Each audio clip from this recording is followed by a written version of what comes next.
Oh man, I've been dreading doing this video, but it's about time to do the 5 things I hate about my Ruckus. Let's roll that intro. Woo!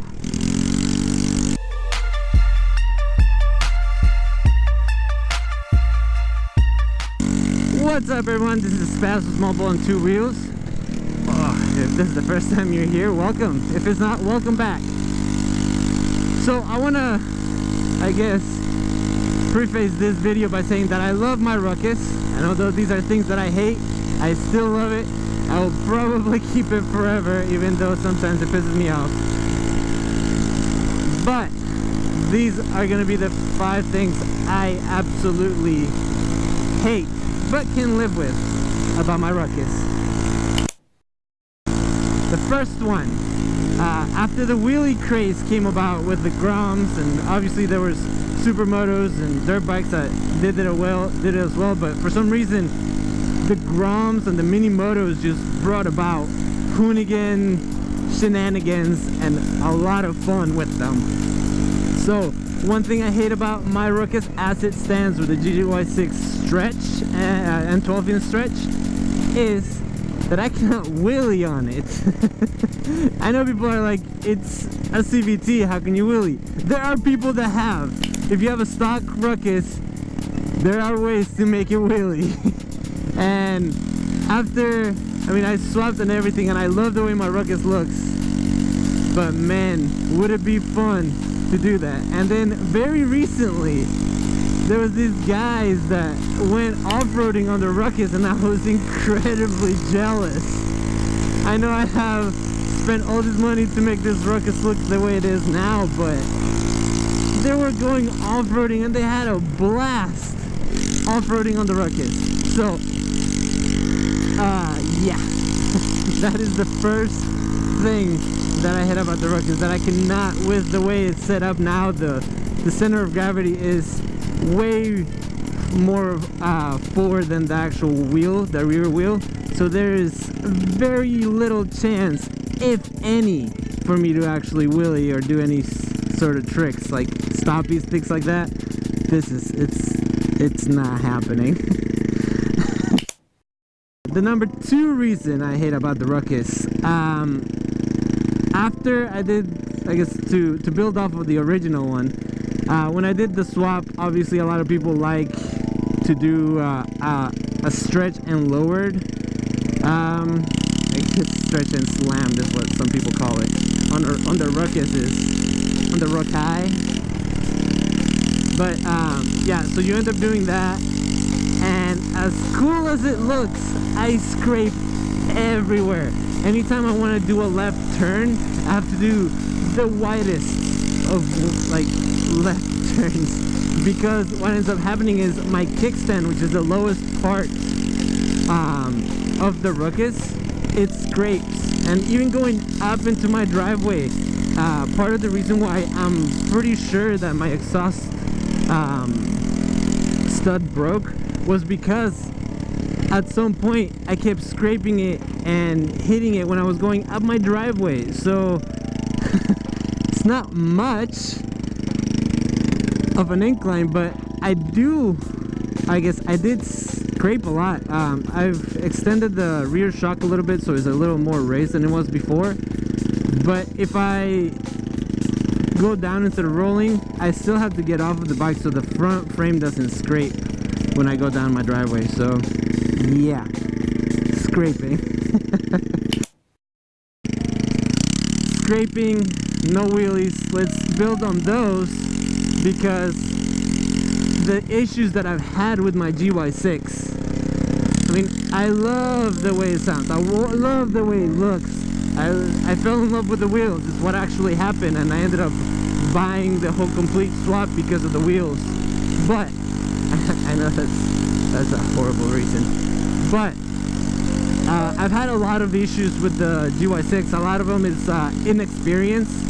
A lot of it is just Murphy just loves me, as you guys saw in Murphy's Law series back when I used to do Tag Thursdays. I'll post it up here for you guys to see.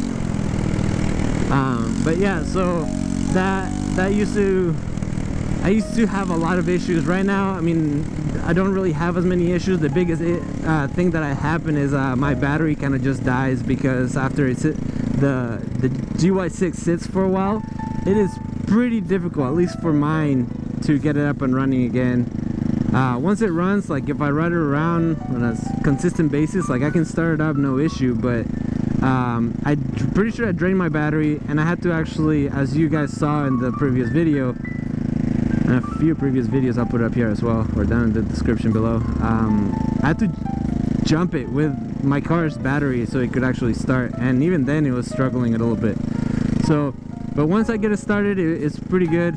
I had an issue earlier with my carburetor, but I mean that the throttle cable and the carburetor, but that's through no fault of my own. Although Buzzy would say is the GY6 curse. So yeah, that is the next reason why I hate that Ruckus. So the fourth reason why I hate my Ruckus is that even after the GY6 150cc swap, I can technically go on the highway, like if I really wanted to, but unless there's traffic, I don't see it being safe for me in my current setup to go on the highway. Like I could potentially, with some tuning, hit 60 on a cruise at 60, potentially, like if I keep messing with it, like go higher than that. But on I-10, the speed limit, I'm pretty sure is 65. So speed limits here in Texas, and I feel like all over the world, are more of a suggestion than an actual thing that people abide by. So that's something to keep in mind. You can get like bigger bore kits for the GY6. I know a lot of people that are lighter and they have awesome tuning experience, and they can get their the OEM engine for the Honda Ruckus to go almost as fast as I'm going now. Well, not now, but as I can go on my current setup. So there are ways to get faster, but just keep in mind that just because you're swapping, it doesn't automatically allow you to safely go on the highway. Just because you have to think about, you're not the only one out there. There's a lot of other cars that are going to be out there, and they're going to be wanting to go a lot faster than you, because they can if there's any opening. But then, like, randomly you see a post on Instagram or somewhere in a forum, somebody did something else to their Ruckus, and you're like, you know what, that would be a cool idea. So you never really finish modding it. But that could be said about anything. That could be said about cars, that could be said about other motorcycles, that can be said about, hell, fixies. So once the mod bug bites, it's a chronic illness at that point. So just keep that in mind. If you're looking to get a Honda Ruckus, mods, although they are cheaper than like on cars and everything, they add up. There's people that have thousands and thousands of dollars into their Honda Ruckus. So if there's anything that you take from this video, is this: if you're planning on swapping or completely just modding your Ruckus, don't buy it brand new.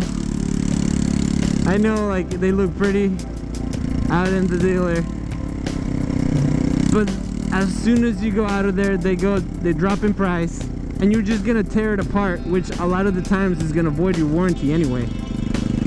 So if you can just buy a Ruckus that's rolling, there's little to no issues with it. You can ask around, you can do some research, you can potentially fix it up, have it running the way you want it for a lot cheaper than what you would spend for it right off the bat.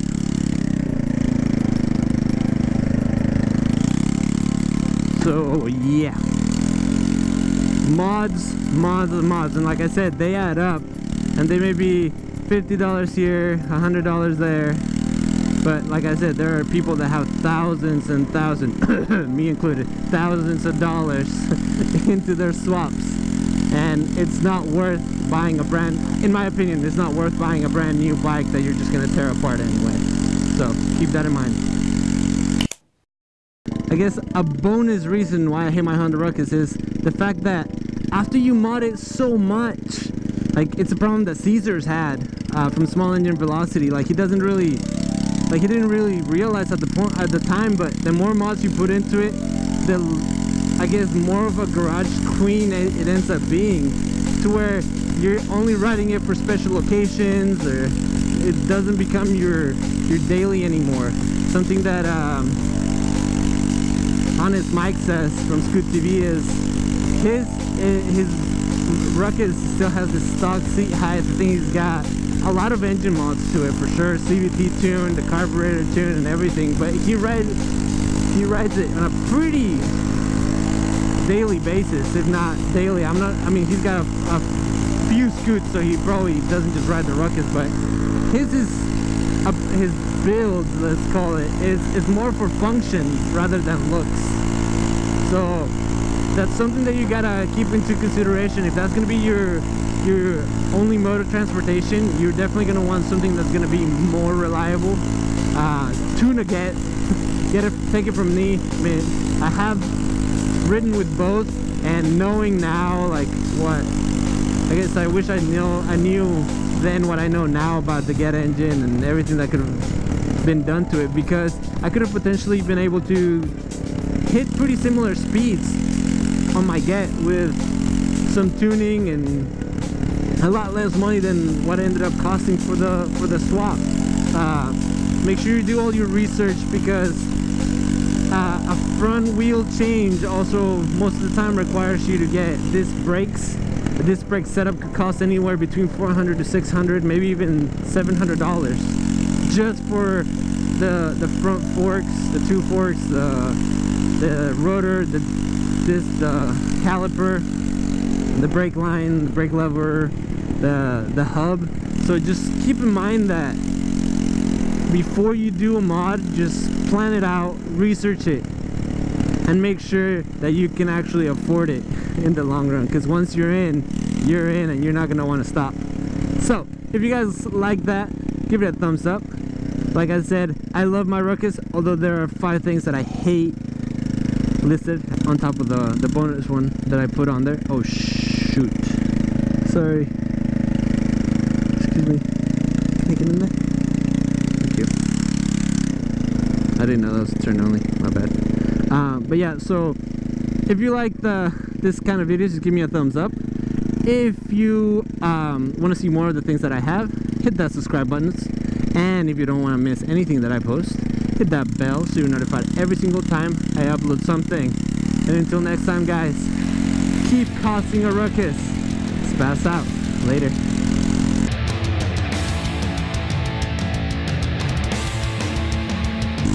Here comes the sun, doo doo doo doo.